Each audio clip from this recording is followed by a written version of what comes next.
Feel free to let us know who you are and where you're coming in from. Everybody else can just, there we go. Patty, say hi. You got to unmute to talk. Mute. Hang on. Oh, I'm so sorry. I'm Patty from Farmington Hills, Michigan, and this is my first peace local peace economy thing or meeting that I've been to. I've been to a few of the Code Pink events. I've been getting more active in the Detroit area, Oh, and I'm great. You're really in looking Detroit. for. Yeah. So I am really just trying to feel better about myself, getting more active. Fantastic. Thanks, Patty. Thank you Thank so you. much. And I heard there was an amazing local Detroit meeting last night. So, Yes, yeah. yes, we had a great meeting. We're looking forward to what's coming out of Detroit. Thank Anyone you. else new and want to share their name and where they're coming in from? Any hands want to hand raises? Kat? Oh, I've actually been here Okay. You just like for about a showed up. year. Yeah, I I know just you just showed up and I was like, can oh, we talk? but I have been gone for about a month and a half. Okay. So, Welcome back. well, thank you. Anybody else want to say something, share something before we move into our launch pad of grounding ourselves? So if you want, make sure that you put where you're coming from in the chat so folks have an idea of who's here and where we're coming in from. And otherwise, why doesn't everyone just take a really deep breath? Take it in, take it into your lungs, feel life, feel this very, very, very precious life that we are blessed with, and let it out. And then one more very deep breath down to your toes. Just feel all of your body. Take it down to your toes and let it out. Great. So now I'm going to turn this all over to Marie for her poem and her introduction of her friend. And I'm super looking forward to learning with you about time banks. Take it away, Marie. Hi, everyone. I thought that, like always, we would start out with a poem. I've been reading a lot of Mary Oliver these days. Somebody gave me a book of her collected poems, and so every morning I go out on the porch and read a few poems. And I came across one this morning, the one that I opened to. It's another poem about fall, but I think it also actually captures the sentiments of sort of the hard moments that we're collectively experiencing as a culture. The poem is called Lines Written in the Growing Days of Darkness by Mary Oliver. Every year we have been witness to it, how the world descends into a rich mash in order that it may resume. And therefore, who would cry out to the petals on the ground to stay, knowing as we must how the vivacity of what was is married to the vitality of what will be. I don't say it's easy, but what else will do?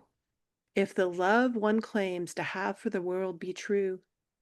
So let us go on, cheerfully enough, this and every crisping day, though the sun be swinging east and the ponds be cold and black and the sweets of the year be doomed.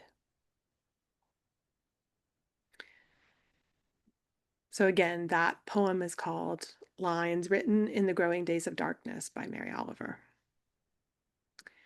So tonight we're here to welcome my friend Krista Wyatt, who I've known through the time banking world. She runs an organization, timebanks.org, that has been instrumental in helping people develop community currencies all over the world. This organization was started by one of my favorite people in all the world. He's passed recently, but he was a key and core mentor of mine as I was stepping foot into thinking about and trying to explore new economic systems in the aughts, 2005, 2006, and I developed a time bank in 2011 in my town, and he mentored me through the whole process. And he was just one of my favorite people. And Krista was hired to run this organization shortly before he passed, and she stepped into quite a world of various voices from all over the place. A rowdy bunch of people trying to do things differently, and that's a hard organization to hold together. Is a bunch of people trying to do things differently, and so. But she's done it really wonderfully and successfully, and has helped expand the world of time banking in the last, what is it, Krista, like 5 or 6 years now, more, 7 years that you've been part of it. So welcome. And I'm really glad you could join us tonight. Thank you. Thank you. Well, I would like to ask our guest is anyone familiar with time banking? If you could raise your hand if you are. Okay, okay. So looks like a mixture of people. Well, what time banking has done, I'll just explain what it is, and then I'm going to go into a little bit of the history and then where we are today. So, what time banking is that it's introducing our community to a different type of currency. We are run by the type of currency that is bankrupting us. It is hard to maintain any kind of cash flow. It is tight financially in our community, and we know that time banking is another method. It's just kind of like a parallel economy where we, instead of exchange currency, we exchange time. So for every hour that you earn by giving something to your community, you earn a community credit. And different time banks call it differently. Some call it time banking, time credits, time currency, time coins. But what we do is when we earn that offer, when we earn that exchange, we have a bank that we reserve all of those coins that we collect, and then we get to use it for an exchange for something that we need in our community. What I find fascinating to me, and I'm sure a couple of you have already see that, is that why isn't this in every community? Well, there's several reasons, but what I've learned is that I have been in nonprofit for 30 something years. To apply time banking to the organizations that I have been in, whether it's been a volunteer run organization, community banks, every type of organization that's out there in your community, time banking is something that you could utilize within your community. It serves everyone from a toddler to someone who's 98 years old. Anybody could join a time bank. And one of my favorite exchanges came from a time bank in India. And this 14-month-old little girl earns time credits for smiling. And what's so important about time banking is that anybody can contribute, from someone who wants to smile and share, or someone who wants to share a story, to someone who is, has really nothing to do but just wants to give back to their community. And that's what time banking is. And what's so beautiful is that we could actually look at all of the things that we can get done in our house, and you could have a time bank community help. And I don't know about you guys, but how many apps do you have on your phone that could actually help you, whether someone grocery shopping for you, to someone picking up your medicine, to babysitting your animals, your kids? That is what a time bank could do for your community. So that's time banking in short. Where it came from was Dr. Edgar Kahn. In now, time banking in different methods has been out there since the Industrial Revolution.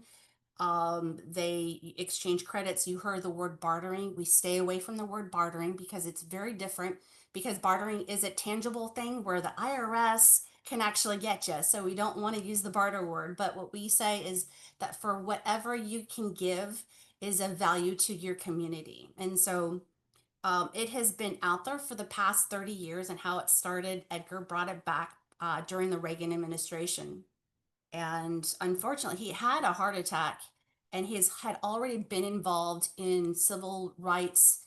He was part of a lot of legal aid and whatnot. And so when he had a heart attack, he was not mobile. He was stuck in a hospital, and he felt like he was not of value to his community anymore. So he was stuck in a position. And that's when he started talking about time banking, bringing it back to our community. And for the last 30 years, he has spearheaded so many great time banks, done workshops, even created software. And this is where I come in. So I'm, excited about being part of the time banking. What I found out about time banking is working with cancer patients that needed mentorship. And one of the most powerful experiences I had in my nonprofit world is that when a breast cancer survivor was newly diagnosed, I matched her with a someone who had already experienced it and knew the ropes, knew the doctors, knew types of medications that were out there. So they were able to go there and help. And what happened through that is that exchange, and how they felt like, I went through hell and back, and I am here to help somebody else. It was that synergy, that reciprocity that was just powerful. And so that's what brought me to time banking. And of course, his book called No More Throwaway People. And that's where things started. I got interviewed by him, and we just started talking. I didn't sleep for 3 days. He wouldn't let me sleep, but it was great. It was such a great, rich conversations that we had, and I hit the ground running. And one of the things that they said as I was leaving is, "Oh, by the way, we have software." And now I have, my husband has worked in Microsoft. I've worked with software people. I'm like, that's fine. I can do that. And that ended up being a little bit more work. But what happened during that time is COVID. So then all of a sudden these time banks had closed, and I felt, what was the real main reason? Is that were they stuck on software, or were stuck on how to really go back to their community? And one of the things that really pushed a lot of us, the messaging, was that social distancing. We could still be social. We just needed physical distancing. So I never understood why that messaging was what changed things. But when these time banks were closing, a lot of people relied on software. And what the secret sauce to any time bank is community. It is really that one-on-one. It is the having parties. It's those potlucks, those community connections. There's this thing called public living room where everybody gets together and brings a sofa, or they can bring chairs, and they all meet outside in a park and just talk about what's going on in the world, how many kids they have, just that immediate connection with people in your neighborhood. And I felt that what we needed to do was really the messaging. And so what we've done in our organization is we did a lot of housekeeping. We went through individual time banks and really found out what was needed. And we felt that we needed to bring more onboarding. So we don't talk about software. I don't like software. I'm tired of all these apps downloading on my phone. What we need to talk about is how we're building trust again, and how are we relating to people. One of our core values is respect. We're going through such a hard time. Are we respecting one another? And so all of these things started happening. We really realized that we really needed to provide more programs of the community help, community connections, even a list of proposition values. I can't tell you, even myself, we can be programmed in knowing who we are by a piece of paper. Whether we graduated high school or college, we are a piece of paper. We are so much more than that. How many things can I contribute? For 5 things, can you name right now in your head 5 things that you need to get done in your house? And you don't want to do it, you can have your neighbor help, because you can offer something else. So I'll stop here. I just wanted to hear people's thoughts, questions. I just wanted to say that I think it's something that's really interesting about the way what time banking elicits in people is that people are really uh, great about um, they will give of themselves if they're asked, right? And so a lot of the time, people are unsure about what to ask for, and they see themselves as being a burden if you ask to get help, right? And so we saw this a lot in my time bank, is that people were really good saying, oh, I can drive somebody somewhere and I can grocery shop, or I can help somebody with legal services because I'm a lawyer, and I can do X, I can do Y, I can do all of these things. But then when we said, okay, so tell us 5 things you need, they're like, oh, I don't need anything.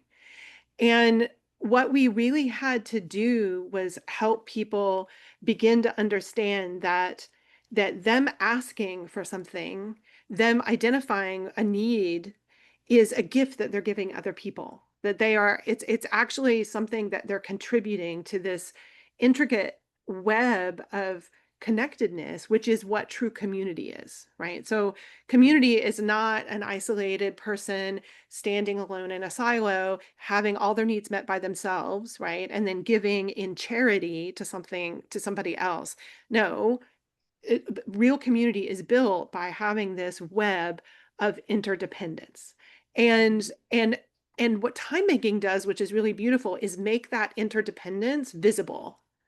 It's like a mapping of your community. It's a mapping of what people are willing to share and where they're vulnerable, and how they're walking in the world. And I really find that very beautiful, is that people are willing to be vulnerable and make visible the things that they need as a gift to other people.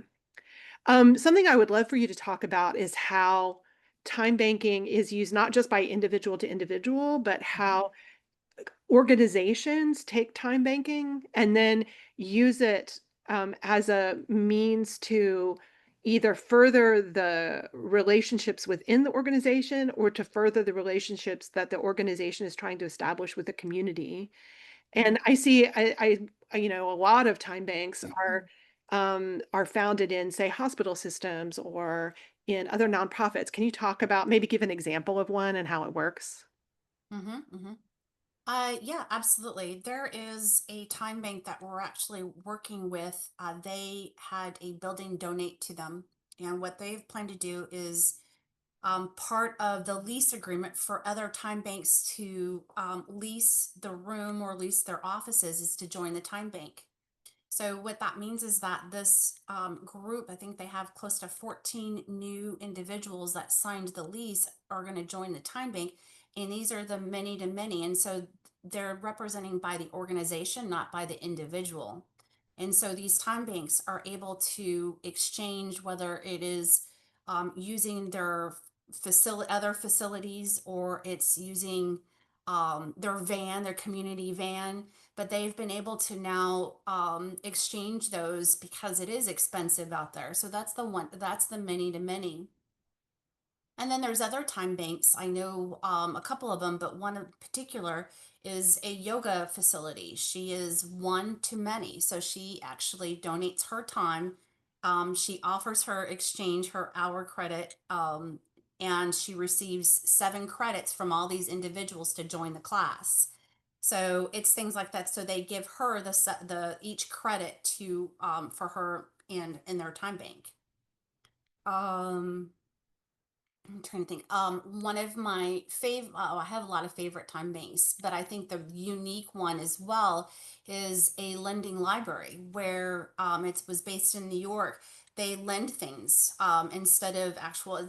Sometimes they exchange their time, but they also lend things again from ladders to lawnmowers and stuff like that. It was a younger group, so there's different types of time banks out there that do things very uniquely. So. Great, thanks. Um, it's it's always been really interesting to me how organizations really adapt the model and can make it really unique, Mhm. depending on what they're trying to offer their community. And I think that that's something that's good for people to understand, is that it can be scaled up in that way. Hey, Mhm, Jody, mhm. you wanted to say something? Yeah, thank you. And I love the idea about the having the lending library and the time bank together, because some people have things to lend and not time, and some people have time and not the thing they need. So Mhm, that's a great marriage of the two. Awesome. mhm, So we had a time bank in my community during COVID, and it's continued to now. And what I found, it was in our community, because there was just so much. All of a sudden you didn't have capacity for, or that capacity had been cut off, and people had time to do things, um, and resources to do things where other people were just really stuck. And one of the things that I did for all the older neighbors around me was take out their trash cans on trash day. And still to this day, and it's going to happen this weekend, my next door neighbor comes over and feeds the dog when I'm not around at 4 o'clock in the afternoon. mhm, So, and to follow up on what Marie said about the not knowing what to ask for. Well, there are a lot of people that they don't know what to ask for because in the moment they don't have it. But what I've found in this situation is the giving part is so nourishing. Like I love that part, and I'm, kind of naturally a giver. That's like where I get my nourishment. mhm, But building up the bank is like the things that hit you that you don't, all of a sudden you don't have the capacity for, but you didn't have the thought in your mind that that would happen. mhm, And then all of a sudden you have a community to go to like help. And it's been built through this interconnected tissue. So it's not just a bank, it's a community. And I think you kind of mentioned that, Krista. And I think it's an important thing for everybody to look at. It's like, yes, it creates a structure of exchange, but yet it's still creating that woven tapestry of relationship and community that, I find here like falls off the bank. It's like almost not on the bank anymore, that it just becomes a free flow. And I am going to add the lending library part to my community piece, because you know for especially like if you have a farm, that's one of the things you do as a farmer is the farm that needs labor, and the farm that has the tools, and you can watch that interconnected nature there. So that's beautiful. Thank you so much. mhm, mhm. Yeah, when we get into the dynamics of building that relationship, so you are a community, as I see, how do you get to really know a person? How do you feel like you're going to invite them into your home? And one of the things that we encourage through the onboarding and on a constant is start creating these rituals where, whether it's once a month or once every other month, have these potluck dinners, really meet people and find out who they are as a community. And I have met a lot of people who are um, beautiful givers, but it's hard to receive. It's really hard to give, and I understand that. And that is the part, there's two ways to work through that. One is those rituals, because it kind of takes away the edge and you start really getting to know your neighbor. But then there's also the opportunity where some of these time bank members, they're like, I got so much to give, it's okay. Then what they do is they have the time credits that they receive, they put it in a community bank.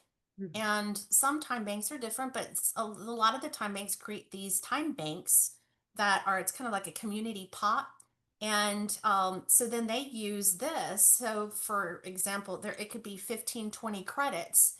Well, then you could invite your neighbor and they receive those credits. They could receive 2 credits to joining, and they automatically have something that they still almost underhandedly still received and gave, but in a different way. So I like how clever that some of these coordinators do, just to make sure that everyone feels valued.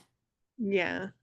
Yeah, to make sure that there isn't this like pressure of like you have to come up with it on the spot, and also trying to help expand the idea of capabilities. Like So in our time bank, we were really trying to make it so that children could participate. And I was talking to my son, he was really little, and we homeschooled. And so I was really always looking for opportunities for my son to like learn through the time bank. And there was he said, well, I said, well, what do you have to give? Like, what is something that you might want to offer? And he said, well, I can teach somebody Legos, right? Mhm. And I thought in my head, I was like, I didn't say it out loud, but as you know, as a parent, you just don't do. You just keep it to yourself. Like, oh yeah, buddy, who's gonna want to learn Legos, through the time bank? But I put it in there anyway and put it up as an offer. Well, surprise, like within an hour, a woman wrote me through the time bank interested in my son's services. She had um, uh, a son who was disabled, and he was an adult, and he had his fine motor skills were bad, and his doctor wanted him to do Legos for fine motor skill. And so my son, for 3 years, he and his sister went over once a week and did Legos with this man in their house. And boy, like you just don't know until you offer or you ask that Mhm. that there's somebody out there who can meet your need or who can receive what you have to give. And Right. I think that it's really beautiful. And it's also really beautiful that there's no amount of money that is attached to the service. There's no hourly fee. So a lawyer donating legal services is the same as my son teaching Legos. It's Mhm. just an hour. It's not, there's no dollar equivalent. And I think that that's a super important part of this, that money is taken out of it. And that's why it's not taxable. Um, Mhm. and that's also really important, is that you can't get taxed. The IRS can't come in and quantify volunteering, which is essentially what this is. So, um, but I love it that it really does include everybody, children, and that was Edgar's desire, that Mhm. that laying in a hospital alone, feeling not worthwhile as a human being, which is what he actually told me that story in a car. I was driving him somewhere, and he told me how his self-worth really took a hit, and all he could do was imagine what it felt like for people who were permanently unable to contribute in significant ways, and that was actually a big driving force, is that he wanted people who were differently abled, or children, or the elderly, to feel valued in society. Right. Yeah, I think so one of the how I met Edgar is actually through the TED Talks, and I don't. He's on YouTube, and one of the things that just had me all choked up to find out who he was, it was this video where he's talking about, everyone has value and everyone can give. There was this woman who got up just angry, and she goes, "I have," and she names all the things that have been stripped from her. I don't have this, I don't have that. And she goes, I have nothing to give. I'm not part of this time bank, that it's not for everybody. And he looked at her and he says, you have love to give. mm, And the whole audience just got really quiet. And I just like, wow, you know, um, in your community, there's so many different types of organizations that can help individuals, but there's, to me, nothing out there except a time bank that can help anybody. There are no restrictions. There's no limit. I mean, anybody can join. It's something beautiful.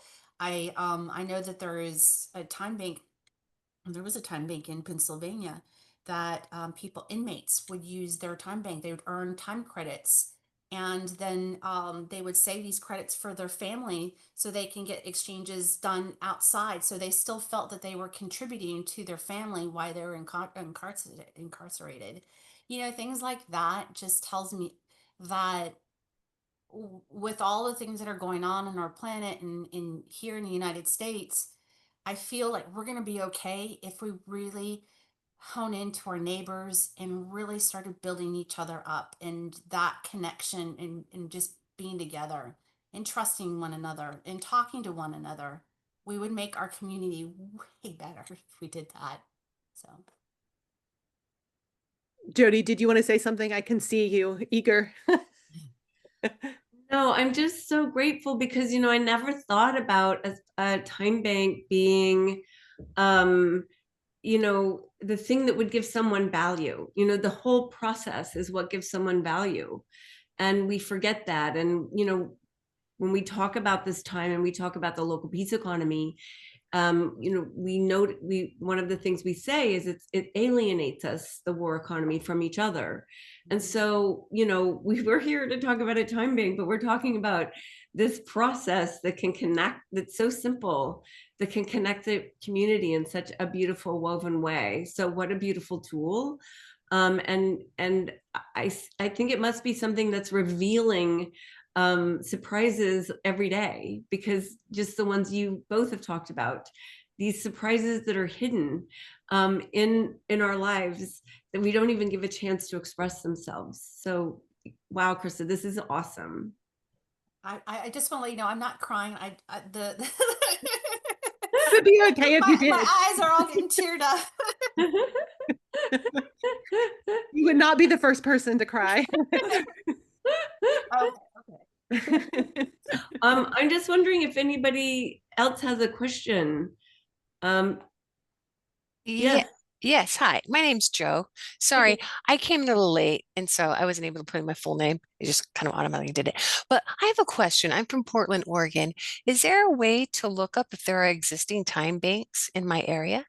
Cool, that's a good question. Yes. Right now, what we have built. So this is to answer your question, and I always do this. I always give you the long answer. Sorry.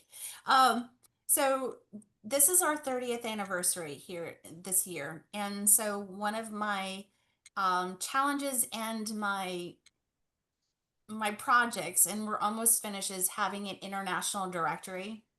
And so you would have to probably just reach out to us because we know all these different time banks that are out there. One of the challenges that we've had is data.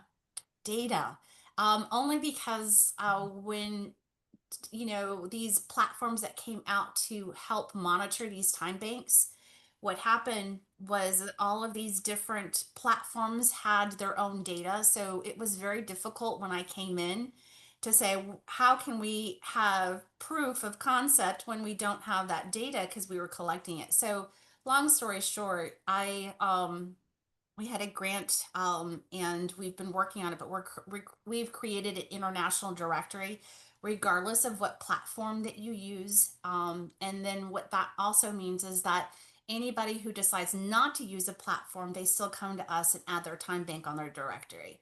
Because time banking, you don't need a platform to have it. It could be free. It could be on a piece of paper. It can be an Excel spreadsheet, however you do it, but still we'll have that information. We still have that information. It's just not published yet. Okay, thank you. I'll reach And out. how would they reach out? I just want to, Oh, I could put my email info@timebanks.org. And I put the website in the chat again.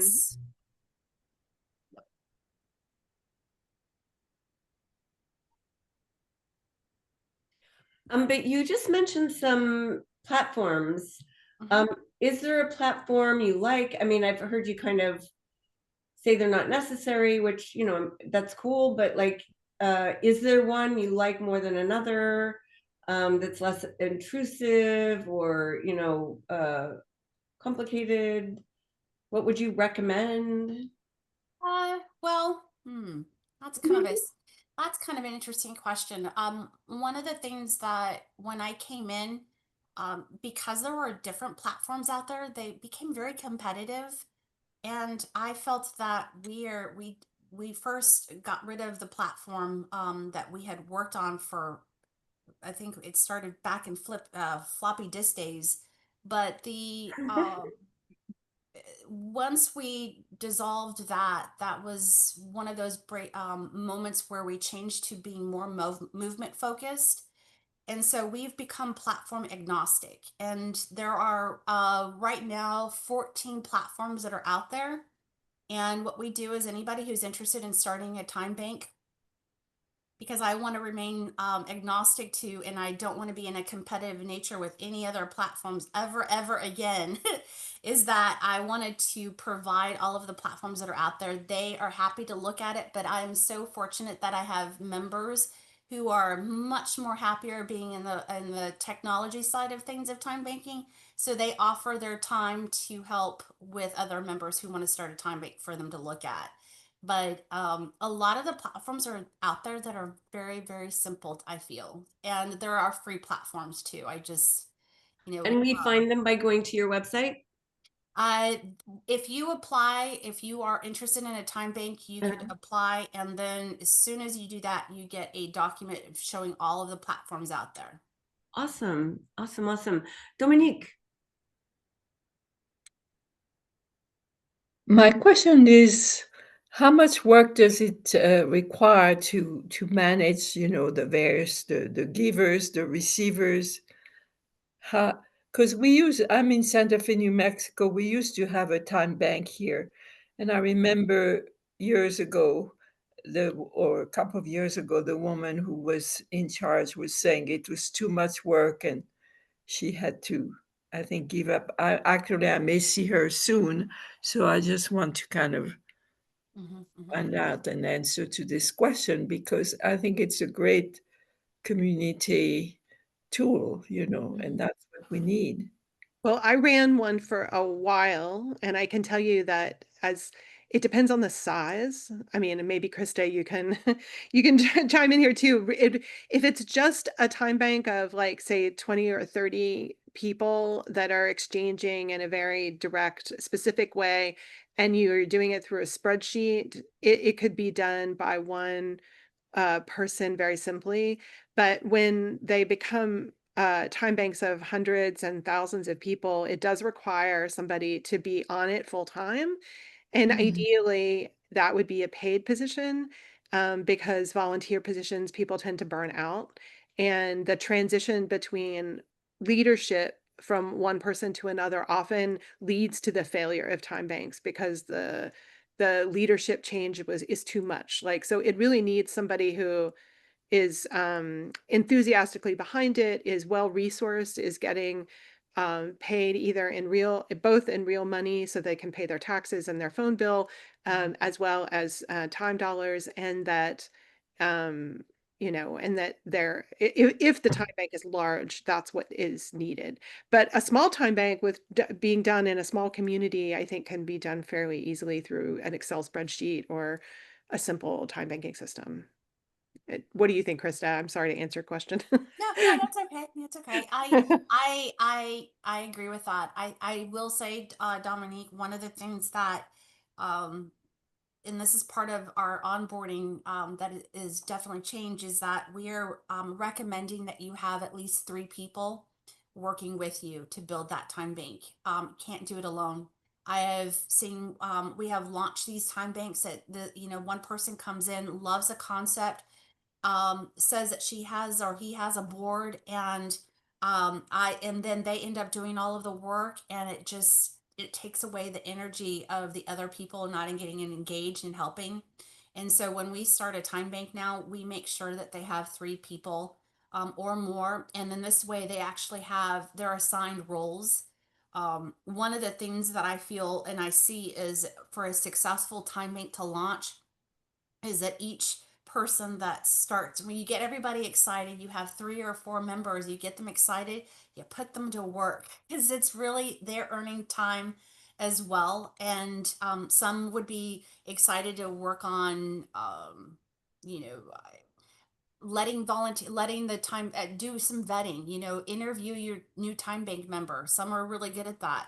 Some are really good at marketing and advertising, so they share on social media. Some are really just good at making food and get everything situated for an event.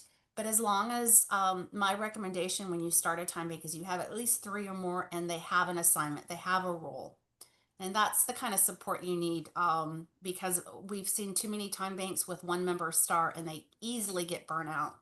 And then size is a big issue too.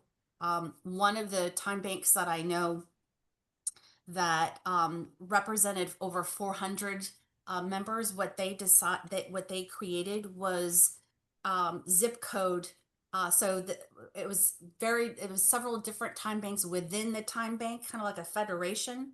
And then they had these coordinators representing different zip codes.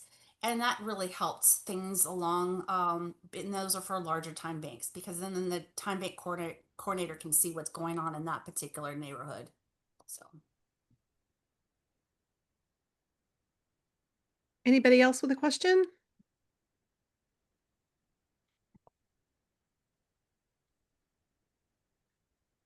Mario. Mario.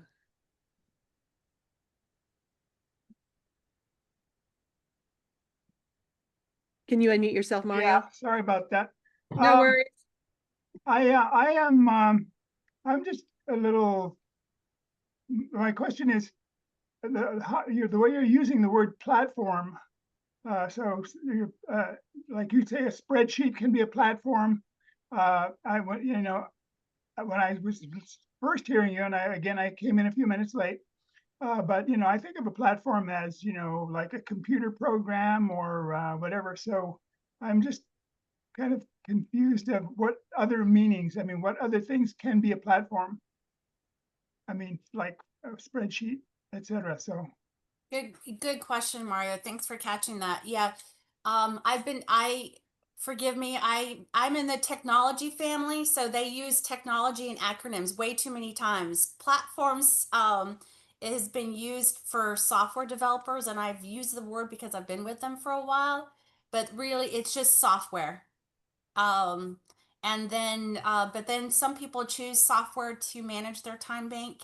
They come up with a logo, they come up with, images to add to their time bank. They can create events on the software platform, but you could still do the same thing outside of platforms and software. You could still do it on an Excel spreadsheet, in different methods. I mean, time banking is in tribes, villages.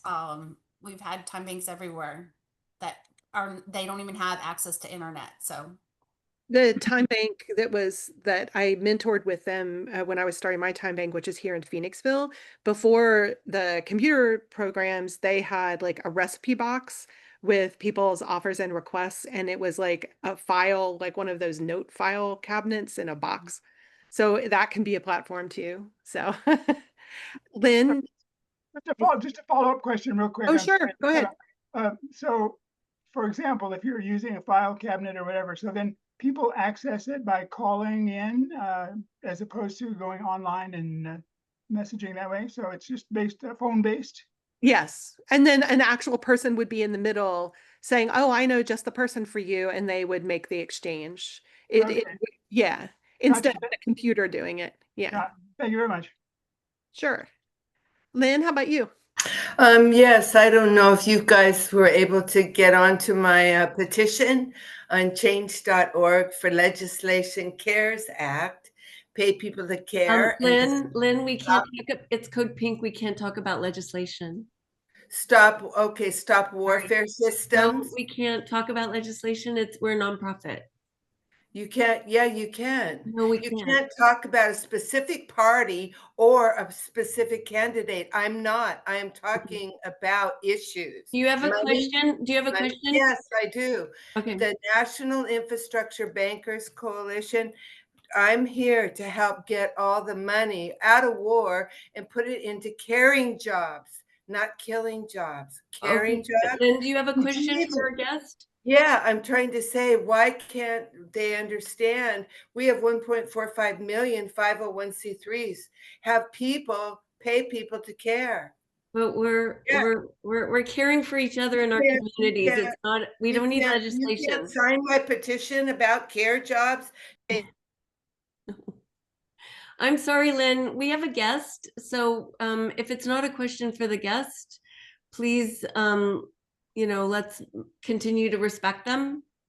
And then I think right now it's time to break into our breakouts, unless there's another question for our guest. And Marie, if there's, giving Krista time to conclude her remarks. Yeah. I just want to say thanks, Krista, for coming and presenting time banks .org, it's the organization itself and the role that it has played in helping people is really, really close to my heart and doing such an amazing work. And I really want to honor the role that you're playing in carrying on Edgar's vision of this. And it's such important work, and he was such a special person, and it takes a really special person to hold that world together, that, riotous world of alternative currency people. And I just wanted to say I really appreciate you and the work you're doing, and really appreciate you coming to share with us. And please, yeah, if you have any parting message or something you'd like people to think about when they're in their breakouts, let me know. Let us know. Well, thank you. Thank you. I just learned about Code Pink, and I'm in awe that you know of Edgar and you met him, because he is rare. When I first met him, and the things that he talked about, I'm like, where have you been and why has this not come out? And that's where I'm helping with this movement. And I just want to share, there's so many other people in the organization. It's just not me. It's really a lot of people who have come together to move this as a team. And I'm humbled to know that each individual has come and offered to move this further. And so no matter how big or small, or how much time, a lot of time, no time, well, I would say no time. There is time, but I'm just appreciative that, because he won't go away. His legacy won't go away. And it was just proof of after him passing. It was that moment of after him passing, I thought, what do I do? What do I do? And I started meeting more people who really wanted to move the organization, move the movement, and really get in touch with what's going on in our community. And so my closing thoughts is that, and this is probably something in a breakout room that you guys can think about, but like I said, name 5 things that you need to get done in your home. Nate, how well do you know your neighbor? I mean, when we talk about whether we need to go to the doctors, or we need to get take us to the airport, you have them, you have your neighbors. And if we could just really explore that more, and even if it's not building a time bank and there's too much work, reach out to us as at timebanks.org. We're here to help you. But even just doing time banking individually, I mean, with your neighbors, is fine too. um, that's what I just want to leave, is that you don't need structure as much, but just getting out there and really reaching out to your neighbors. And that's what I want to leave with. Yeah, it's all about the community. It really, really is. It's just another tool to build community. Thank you so much, Krista. I saw Jerry had his hand up. Jerry, did you have something you needed? Yeah, well, I transition in England is a movement that's been around a long time, and they have local currencies, and I'm wondering if she knows about that and has anything to say about them. Well, Jerry, there's a lot of different types of currency programs out there, but are you referring to Time Banking UK? No, I'm referring to transition. I can't. So, you know what, Jerry? I'm on the board of the Schumacher, and we have the Berkshires. So maybe one of these calls we'll talk about local currencies, because we actually have. No, I was just wondering. I mean, transition may have some time banking, and I wasn't sure. But I was wondering if she knew whether transition. It sounds like she doesn't know about transition, so I guess. So the time bank that I started was part of a transition town. So I would be really happy to have an exchange with you and to talk to you about that experience. And yeah, the transition town and the time bank started together to mutually support each other. So there aren't many, but there are other transition towns that are doing time banking as well. Okay, thank you. Thanks, Jerry. All right, Maria, I turn it over to you. Thank you so much, Krista. You're awesome. Thank you. You got it. Thank you, everybody. Reach out to us, please, if you're interested in more. Take care.